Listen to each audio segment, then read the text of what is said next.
धर्म स्नेही सत श्रद्धालु यहाँ पर उपस्थित आप सभी भव्यवर पुंडरीक पुण्यात्मा महानुभाव, आचार्य भगवान समंतभद्र स्वामी द्वारा विरचित रत्न कर्णक श्रावकाचार की वाचना चल रही है। सप्तम अधिकार में आचार्य महोदय ने श्रावक की 11 प्रतिमाओं का वर्णन किया है। विगत दिवस देखा था कि श्रावक की जो 11 प्रतिमाएं हैं वे श्रावक के आत्म कल्याण के क्रमशः उन्नति परक 11 स्थान हैं। जब वे श्रावक व्रत नियम संयम की वृद्धि करता हुआ आगे बढ़ता चला जाता है तो जिस सोपान पर पहुंच जाता है वहाँ के व्रत नियम संयम का तो पालन करता ही है, अधस्तन ग्रहण किए गए सभी नियम व्रत संयम का भी पालन करता है। शब्द आचार्य महोदय ने बड़ा अच्छा दिया, स्वगुण पूर्व गुणीशः। अपने उस स्थान पर रहते हुए वहाँ के कर्तव्यों का पालन करते हुए पूर्व के कर्तव्यों का पालन भी करता है। जैसे मुनि महाराज 28 मूल गुणों का पालन करते हैं, 34 सूत्र गुणों का पालन करते हैं। यदि वे मुनि महाराज उपाध्याय परमेष्ठी बन जाते हैं तो 28 मूल गुणों का पालन तो जरूरी होता ही है और 34 सूत्र गुणों का पालन भी जरूरी है। इसके साथ साथ उपाध्याय परमेष्ठी के 25 मूल गुण और बढ़ गए। यदि भी आचार्य परमेष्ठी बनते हैं तो 28 मूल गुण 34 सूत्र गुण का पालन तो जरूरी है ही। उपाध्याय के जो 25 मूल गुण हैं, स्वयं द्वादशांग का अध्ययन करना और कराना, इसका भी पालन करना, इसके साथ साथ आचार्य परमेष्ठी के 36 मूल गुण हैं उनका भी पालन करना होता है। तो अपने 36 मूल गुणों का पालन करते हुए जैसे आचार्य परमेष्ठी उपाध्याय या साधु के मूल गुणों का भी पालन करते हैं, ऐसे ही श्रावक यदि दूसरी प्रतिमा का पालन कर रहा है तो दूसरी प्रतिमा में निहित व्रतों का पालन करते हुए पहली प्रतिमा के व्रतों का परित्याग नहीं करता, उनका भी पालन करना जरूरी होता है। जैसे विद्यार्थी कक्षा 3 में है तो कक्षा 3 के कोर्स को पढ़ रहा है, पहली और दूसरी कक्षा के कोर्स को उसमें नहीं पढ़ रहा है, किंतु यहाँ पर प्रतिमा में कक्षा 1 और कक्षा 2 के कोर्स को पढ़ने की तरह से 3 को भी पढ़ना है। अर्थात तीसरी प्रतिमा के व्रतों का पालन करते हुए पहली और दूसरी के व्रतों का पालन भी करना है।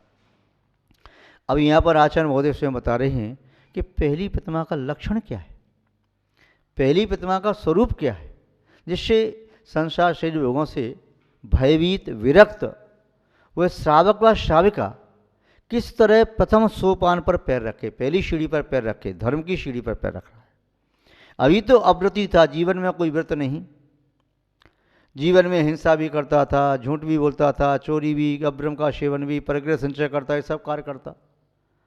किंतु अब उसका मन संसार शरीर भोगों से विरक्त हो गया, अपना कल्याण करने के लिए उसका मन बड़ा आतुर है, व्याकुल है कि कैसे मैं कल्याण करूं। तो एक साथ तो कल्याण नहीं करता, शनै शनै आगे बढ़ता है। तो पहली प्रतिमा का स्वरूप आचार्य महोदय बता रहे हैं, उन्हीं के शब्दों में देखते हैं। सम्यक दर्शन शुद्ध संसार शरीर भोग निर्वीर्ण पंचकुर चरण शरणयो दार्शनिक तत्वपथ गृह्य। दार्शनिक दार्शनिकस तो दार्शनिक तत्वपथ गृह्य, तत्व के पथ को ग्रहण करने वाला पहली प्रतिमा वाला। तत्व क्या है? तत्व होता है तत्स्वभाव, तत्व उसका जो स्वभाव है, जिसका जो स्वभाव है तत्व है। तत्व का अर्थ होता है वे, और त्व लगे तो उसका वेपना। जैसे जीव और जीवत्व, जीव का जीवपना, पुद्गल, पुद्गल का पुद्गलत्व, उसका वेपना। जैसे आप कहते हैं मम मेरा, और ममत्व मेरापना, ममत्व भाव। अन्य भी शिवी त्व प्रत्यय लगाने से उसका वह पना, उसका जो भाव है, उसकी मूल दशा है, वह पकड़ में आती है। जैसे मानव और मानवत्व, गुण गुणत्व, जो भी आप लगाना चाहें उसमें त्व प्रत्यय लगा करके आप उसमें लगा सकते हैं। तो यहाँ कह रही हैं तत्व पथ ग्रहीय, तत्व का अर्थ समझ रहे थे आचार्य पूज्यपा स्वामी ने दिया तद्भावास तत्व, जिसका जो भाव है वह तत्व है। तो तद माने वह है और त्व माने वह का वहपना, जो हम वस्तु है वह वस्तु का वस्तुत्वपना, अस्ति है तो अस्ति का अस्तित्वपना, प्रमेय जानने के योग्य तो प्रमेय का प्रमेयत्वपना, प्रदेश है तो प्रदेश का प्रदेशत्वपना, ये सब हैं। द्रव्य है तो द्रव्य का द्रव्यत्वपना, अगुलघु गुण है तो उसका अगुलघु गुण का अगुलघुत्वपना, तो प्रत्यय लगाते चले जाओ। या अन्य गुण है नित्य अनित्य आदि, तो नित्य का नित्यपना, नित्यत्व अनित्यत्व, भेद का भेदत्व अभेदत्व, एक एकत्व अनेक अनेकत्व, ये सब हैं, ये उसका वेपना तो तत्व कहलाता है। तो तत्व यहाँ पर यूँ तो संसार में अनंत तत्व होते हैं, किंतु प्रयोजनभूत तत्व होते हैं 7। जो सम्यक दर्शन से शुद्ध है, जिसने अपने सम्यक्त्व में अपनी श्रद्धा में कोई दोष नहीं लगाया, कोई अतीचा नहीं लगाया, चल मल अगाड़ आदि कोई दोष नहीं लगा रहा है। और कौन से दोष? शंका, कांक्षा, विचिक्षा, मूढ़ दृष्टि, अन उपगूहन, अस्थितिकरण, अवात्सल्य, अप्रभावना, ये 8 सम्यक्त्व के दोष हुए। यानी वह तत्व में या परमार्थभूत देवशास्त्र गुरु के स्वरूप में शंका नहीं करता, कांक्षा धर्म साधना करते हुए संसार की किसी वस्तु की आकांक्षा नहीं करता, विचिकित्सा नहीं करता, ये अंग हो गया, और जो करता है तो उसका दोष हो गया। विचिकित्सा गिलानी, तो ये गिलानी नहीं करता क्योंकि इसका भी शुद्ध पालन करता है। मूढ़ दृष्टि यह दोष है और उसका त्याग कर देता है, तो मूढ़ दृष्टि वह बन गया। ऐसे ही उपगुण एक अंग है, उसका गुण है, अनुपगुण उसका दोष हो गया, तो अनुपगुण का त्याग करके उपगुण का पालन करता है। अस्थितिकरण साधर्मी का सहयोग नहीं करना, किसी गिरते हुए साधर्मी को नहीं संभालना, तो ये दोष है। और साधर्मी की सहायता करना, सहयोग करना, उसकी ज्ञान दर्शन और चारित्र आदि जो हैं उसमें कहीं मलिनता आ रही है, कहीं उसे चित्त हो रहा है, तो उसे स्थापित पुनः कर देना। अवात्सल्य साधर्मी से प्रेम भाव नहीं रखना, स्नेह नहीं रखना, अवात्सल्य, किंतु वह दोष है अवात्सल्य, अवात्सल्य गुण हो गया। ऐसी अप्रभावना, धर्म की निंदा करना अप्रभावना, या धर्म के बारे में सही स्वरूप न समझना, स्वयं दूसरों को उल्टा समझाना, ये भी अप्रभावना है।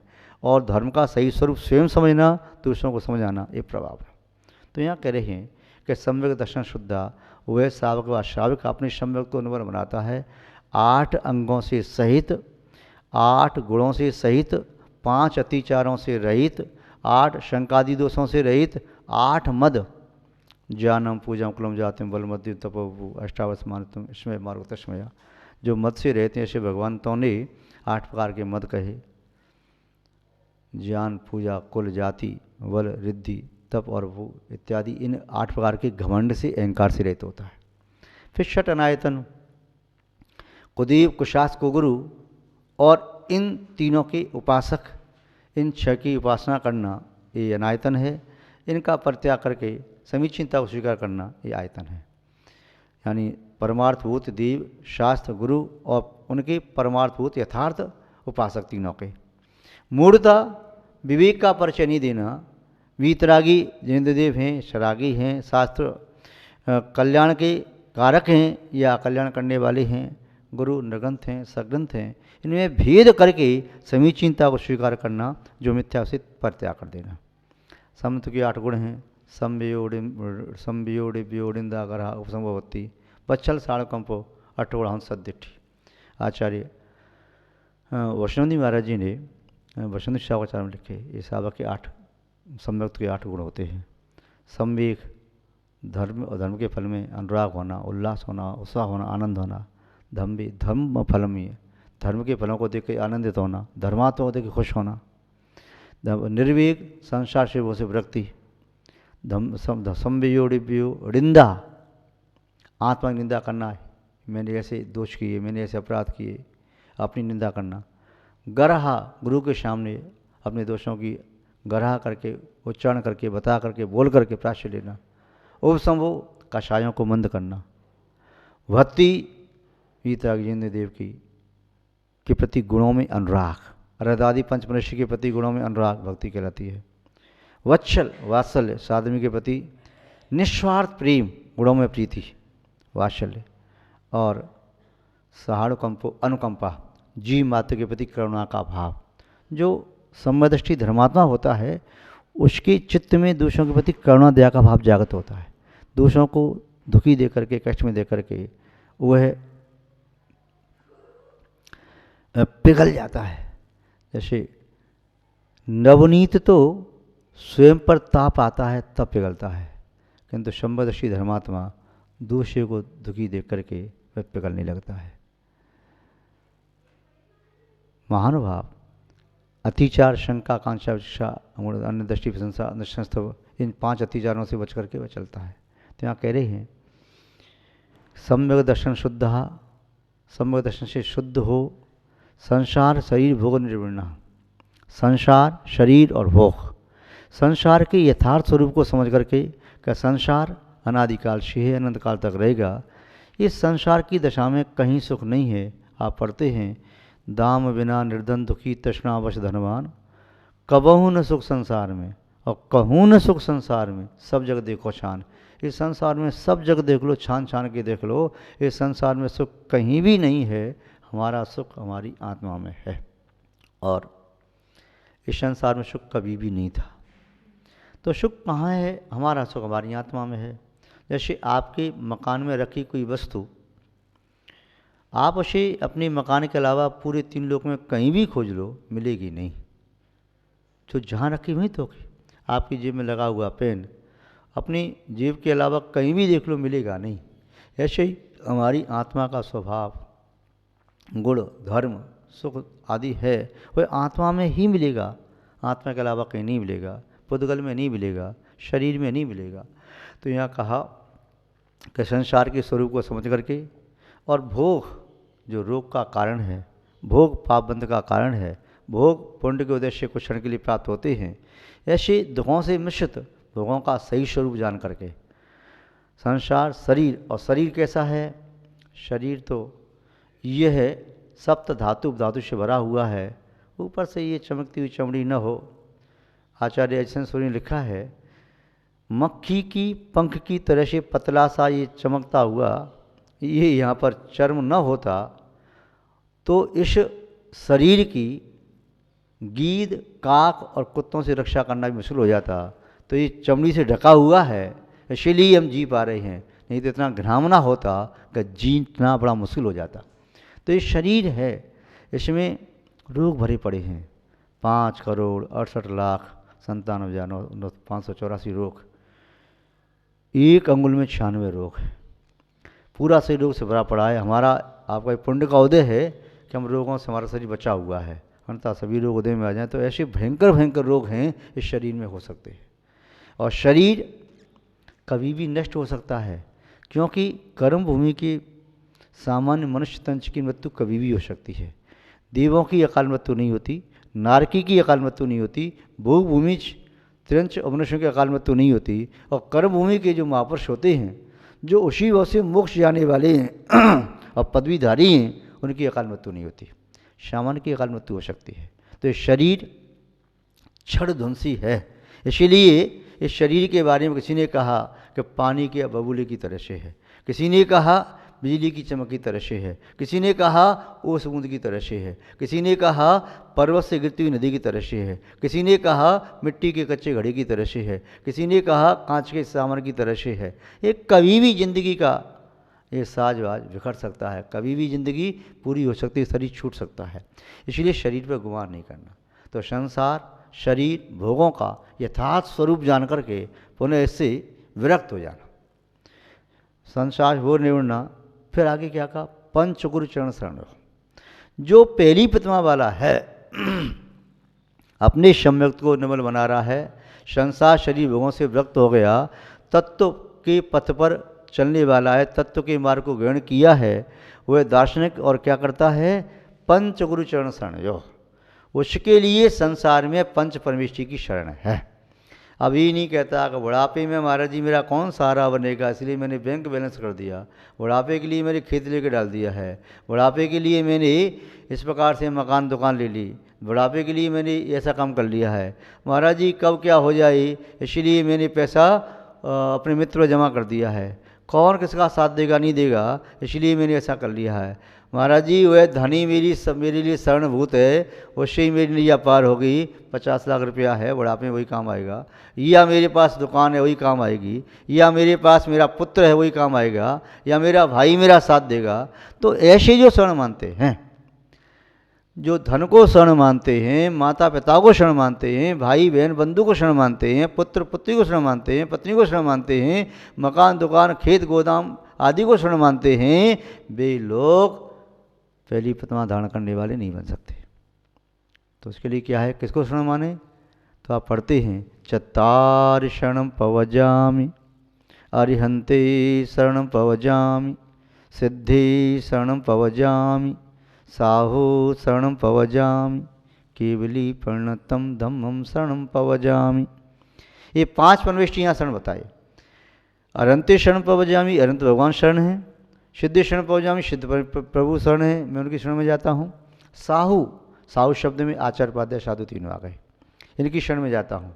और केवली भगवान द्वारा का हुआ धर्म, इन 5 परमेष्टियों की ये चर्या है, जो धर्म है, जो ये धर्म आत्मा को परमात्मा बनाने वाला एक रसायन पदार्थ है, उस धर्म की शरण में जाता हूँ। ये सच्चे धर्म के माध्यम से आत्मा परमात्मा बन सकती है। संसार में मिथ्या धर्मों की कमी नहीं है। जिसकी जैसी मान्यता, जिसका जैसा मन वैसा अपना धर्म बना लेता है, चला लेता है, उससे आत्मा परमात्मा नहीं बनती। उससे उसकी धारणा पुष्ट होती है, उससे उसके मन को क्षण के लिए संतुष्टि मिल जाती है, किंतु वास्तव में परमार्थ सुख नहीं मिल पाता। इसलिए कहा पहली प्रतिमा वाला व्यक्ति पंचगुरु चरण शरण जो पंच प्रविष्टि के चरण की को शरण रूप प्राप्त होता है, वही पहली प्रतिमा का पालन करने वाला होता है। इसके साथ साथ अवश्य आदि का त्यागी पहले बनी गया, 12 प्रतिमा का अभ्यास करता ही है और खान पान में शुद्धि रखता है, तो ये पहली प्रतिमा वाले के लक्षण हैं। आज संक्षेप में इतना ही ठीक है, शेष चर्चा बाद में करना चाहिए।